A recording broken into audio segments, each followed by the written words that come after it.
नमस्कार। अब तक तो हमने ये देखा था कि टैली के अंदर डेटा एंट्री कैसे करेंगे और उसके बाद उसमें से हम रिपोर्ट्स निकाल के कैसे मेल करेंगे और इसके साथ-साथ हमने जर्नल वाउचर की एंट्री जिसमें सिंगल एंट्री स्क्रीन की जगह डबल एंट्री स्क्रीन होती है। इतना तो हमने देख लिया। अब ऐसे हो सकता है कि आप मल्टीपल जॉब बनाएँ, ऐसे मल्टीपल टास्क बनाएँ और आप चाहें कि वो अपने आप ही बार-बार मुझे यूआई पाथ प्रोग्राम ना खोलना पड़े और इसे मैं बिना इसे ओपन किए हुए कोई एक मुझे जगह मिल जाए जहाँ से मैं किसी भी प्रोजेक्ट को चला सकूँ। दूसरी बात, मुझे याद दिलाए ये खुद सिस्टम कि मुझे आज ये वाला प्रोसेस चलाना है, यानी कि मैं एक रिमाइंडर भी सेट कर सकूँ। क्या इसके अलावा भी और कुछ है यूआईपाथ स्टूडियो एक्स या स्टूडियो जो डेस्कटॉप एप्लीकेशन है, इसमें कुछ और भी फैसिलिटी है? क्योंकि जो ऑनलाइन सिस्टम अवेलेबल है यूआईपाथ का वो काफ़ी एक्सटेंसिव है। इसी में एक और चीज़ होता है जिसे हम बोलते हैं यूआईपाथ असिस्टेंट। ये आपका असिस्टेंट होता है और जब भी आप यूआईपाथ स्टूडियो को ओपन करता है और ये उसी वक्त ये आपके टास्क में ओपन हो जाता है, जिसे आप कभी भी देख सकते हैं। ये आपके सामने एक यूआई असिस्टेंट का पिक्चर है, मैं इसे आपको अभी ओपन करके दिखाता हूँ अपने सिस्टम में। आप ये देख सकते हैं कि नीचे मेरे पास यहाँ पर एक यूआईपाथ असिस्टेंट जो कि ऑफलाइन बता रहा है। ऑफलाइन इसलिए बता रहा है क्योंकि अब ये कुछ कर नहीं रहा है। मैं इसे क्लिक करता हूँ और इसमें अगर देखेंगे तो कुछ रिसेंट टास्क और कुछ प्रोसेसेस आ रही हैं नज़र में। मैं अगर चाहूँ तो जो हमने अभी बनाया था एग्जाम्पल जिसमें जर्नल वाउचरों की एंट्री हो रही थी और अगर ये मुझे एंट्रीज करनी पड़े इसको बिना ओपन किए हुए, यानी कि यूआईपाथ स्टूडियो को मैं ओपन करना नहीं चाहूँगा और मैं इसकी एंट्री कर पाऊँ, तो मुझे क्या करना चाहिए? तो मुझे इसको पब्लिश कर देना चाहिए। इसमें एक पब्लिश का ऑप्शन है, देखिए यहाँ पर लिखा है। ये कहता है कि पैकेज एंड ऑटोमेशन प्रोसेस और library add release note, manage version and publish the package to orchestrator और ए कस्टम फीड। अब यहाँ ऑर्केस्ट्रेटर का मतलब है, पहले हम बात करेंगे यूआईपाथ असिस्टेंट की जिससे कि आपको ऑर्केस्ट्रेटर का मतलब भी समझ में आएगा। तो सबसे पहले मैं इसे पब्लिश करना चाहूँगा। जब इसे हम पब्लिश करेंगे, डेस्कटॉप एप्लीकेशन है तो पब्लिश करेंगे तो वो मेरे यहाँ पर आ जाएगा, मेरे असिस्टेंट के पास जो कि यूआईपाथ का असिस्टेंट है। मैं इसे पब्लिश करता हूँ। मैंने इसे क्लिक किया। अब ये मुझसे कुछ चीज़ें पूछेगा कि ये आप कुछ अब अगर डिटेल देना चाहें, आपको बाद में याद रहें, आप अपना आइकन भी सेट कर सकते हैं जो कि आपको बाद में समझ में आए कि मेरी ही बनी बनी हुई पैकेजेस हैं या मेरे ही बने हुए टास्क हैं। इसका एक वर्जन भी डाल सकते हैं आप, जो बाद में आपको याद रहेगा कि मैंने कुछ चेंज किया था तो नया वर्जन क्या था। जब आप इसे नेक्स्ट करेंगे तो ये आपसे कुछ और चीज़ें भी पूछता है। इसे कुछ ना करके अगर हम आगे चलें, नेक्स्ट फिर एक और बार करें, तो आप देखेंगे कुछ सर्टिफिकेट के बारे में बात करता है। इसको भी नेक्स्ट करते हैं। जब मैंने इसको नेक्स्ट किया, तो अब ये कुछ पब्लिश करने के लिए कुछ बिल्ड करके कुछ पब्लिश किया। दरअसल में उसने क्या किया कि इस पैकेज का एक एग्जीक्यूटेबल फाइल बनाया और उसने मेरे प्रोसेस की लिस्ट में डाल दिया। अभी कहता है this is awaiting to install. अब उसने exe डाल तो दिया है एग्जीक्यूटेबल फाइल, बस इसको मैंने अभी सिस्टम में इंस्टॉल नहीं किया, तो मुझे इसको इंस्टॉल करना पड़ता है। तो मैं सिर्फ क्लिक करता हूँ तो ये मेरे लिए इंस्टॉल कर दिया उसने। अब आप देख सकते हैं उसने इंस्टॉल भी कर दिया है। अब एक काम करते हैं, हम अपने यूआईपाथ स्टूडियो को क्लोज कर देते हैं। मैंने इसे क्लोज कर दिया और मेरा असिस्टेंट इस वक्त ओपन है। तो अब हम एक काम करेंगे, चलाने से पहले एक चीज़ और देखना चाहेंगे, मैं एक काम करूँगा कि मैं अपना टैली ओपन कर लूँ ताकि वो डेटा एंट्री कर पाए, और साथ-साथ मैं ये भी कर लेता हूँ कि जो मेरे पास एक्सेल शीट है जिसमें कुछ भी डाटा नहीं है, माफ़ कीजिएगा, उसके अंदर मैंने जो एंटर्ड वाउचर लिख दिया उसको हटा दूँ। तो मैं एक काम करता हूँ, पहले ये काम कर लेता हूँ, फिर वापस शुरू करते हैं।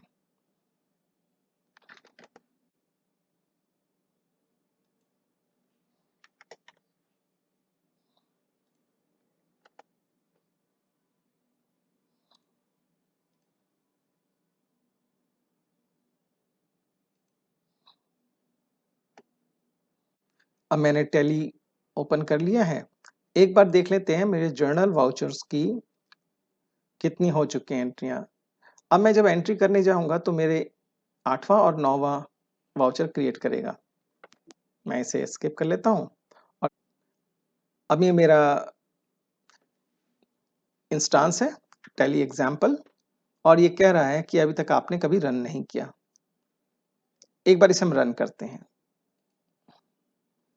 अब ये रन कर रहा है, वेटिंग फॉर अब जॉब स्टार्टेड प्रोसेसिंग। और अब देखिएगा बैकग्राउंड में आप नज़र रख सकते हैं कि ये एंट्रियाँ करना शुरू कर चुका है।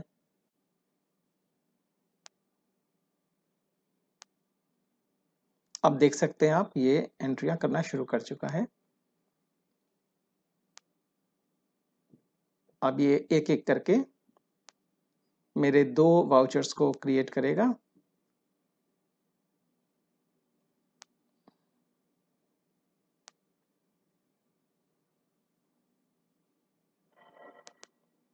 उसने पहले वाउचर का नरेशन लिखा और यस किया, सेव हो गया। अब देखिए 9वाँ नंबर वाउचर आ गया।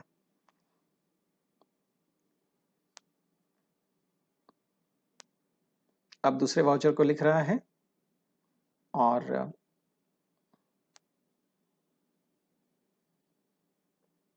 जैसा आपको याद होगा,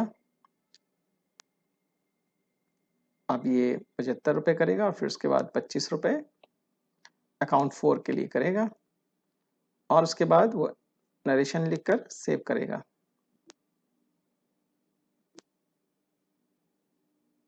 और इसके बाद ये वापस इसी सिचुएशन में पहुंच जाएगा जिसको पहुंचना था। और अगर हम देखें तो इसने कहा है कि इसने सक्सेसफुली रन कर दिया है। अब देखते हैं कि इसके अंदर रन इन पिप के बारे में देखते हैं। आपको याद होगा कि जब हमने यूआई पाथ में रन करने की कोशिश की तो इसके अंदर एक ऑप्शन था रन इन पिप। इसका मतलब होता है पिक्चर इन पिक्चर। जैसा कि आपको याद होगा कि उसने अब तक वाउचर एंटर्ड लिख दिया होगा, तो हम इसे हटा देते हैं ताकि ये एक बार और रन करें इसको हम, और फिर उसके बाद हम देखें कि ये काम कर पा रहा है कि नहीं कर पा रहा है। तो अब हम पिक्चर इन पिक्चर करना चाहेंगे। तो जब हम पिक्चर इन पिक्चर में रन करते हैं, जैसे कि मैंने आपको बताया था कि रन इन पिक्चर, ये क्या करता है, मेरे लिए एक और इंस्टांस मेरे विंडो का खुद बनाता है और उसको अलग से रन करता है। यानी मेरा जो करंट काम चल रहा है डेस्कटॉप पे उसको ना करके एक वर्चुअल डेस्कटॉप बना के खुद रन करता है, जिससे कि आप कभी भी रिकॉर्डिंग कर सकें, इसके पिक्चर्स क्लिक कर सकें। इसको देखते हैं एक बार रन करके। अब ये मेरे लिए एक पिक्चर इन पिक्चर क्रिएट कर रहा है।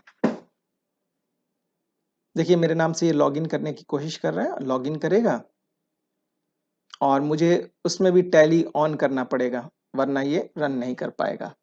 अब आप देख सकते हैं टैली प्राइम मुझे ऑन करना पड़ेगा क्योंकि इस इंस्टांस के अंदर टैली प्राइम ऑन नहीं है।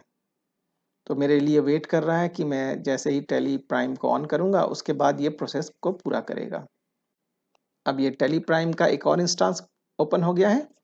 अब ये मेरा काम आगे कर सकता है।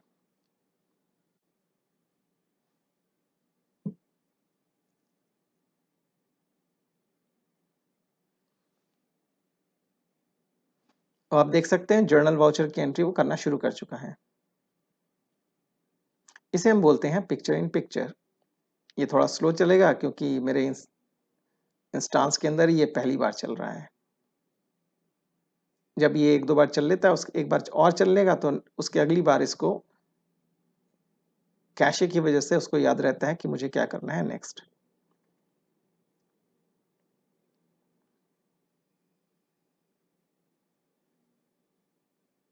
अब दूसरे वाउचर की एंट्री करेगा।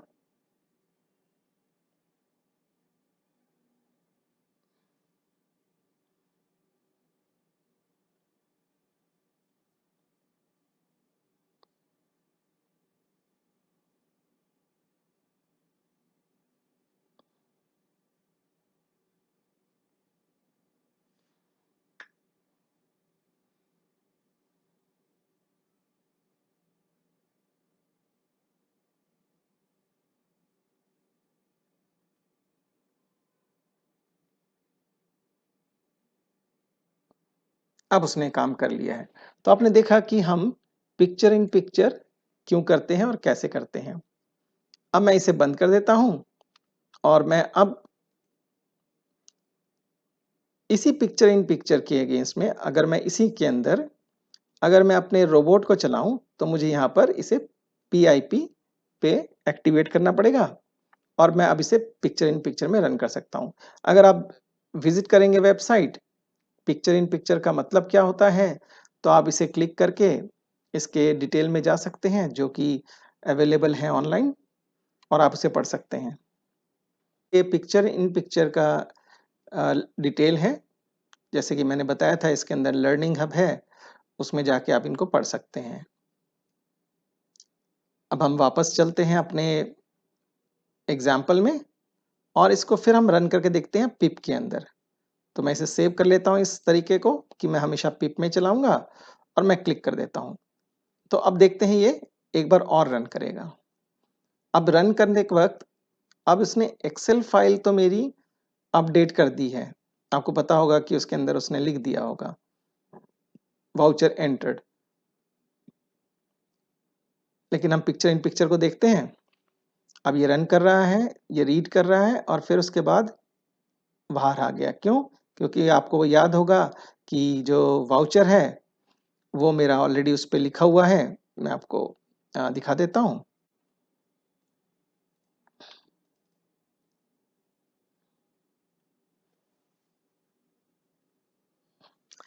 यानी कि अगर मैं इस वाउचर में से एक वाउचर को हटा देता हूँ, दूसरे को रहने देता हूँ और मैं इसे सेव करके छोड़ देता हूँ।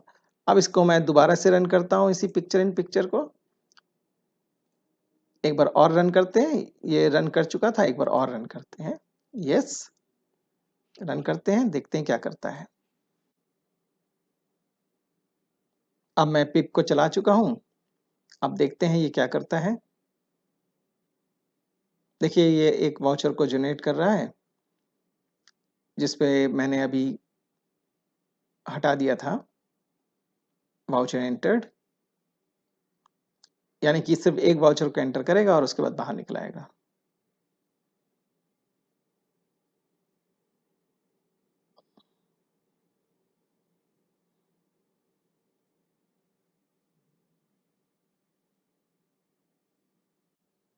देखिए उसने एक ही वाउचर एंटर किया है और एक वाउचर एंटर करने के बाद ये बाहर आ गया।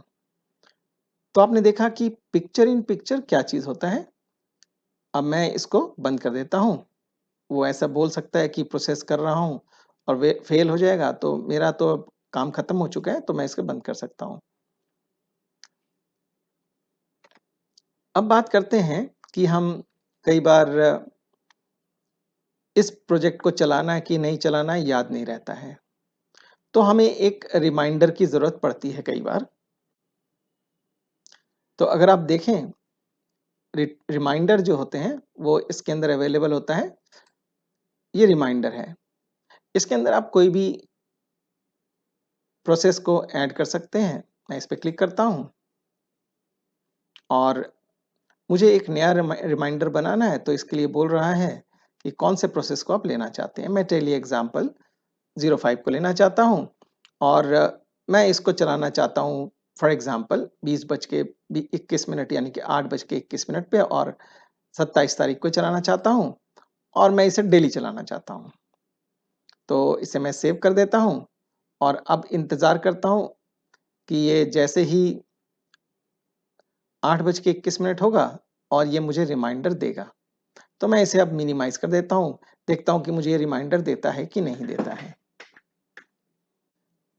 अब देखिए ये रिमाइंडर दे चुका है कि आप इसे चलाना चाहें, चला सकते हैं, ये इसका रिमाइंडर है।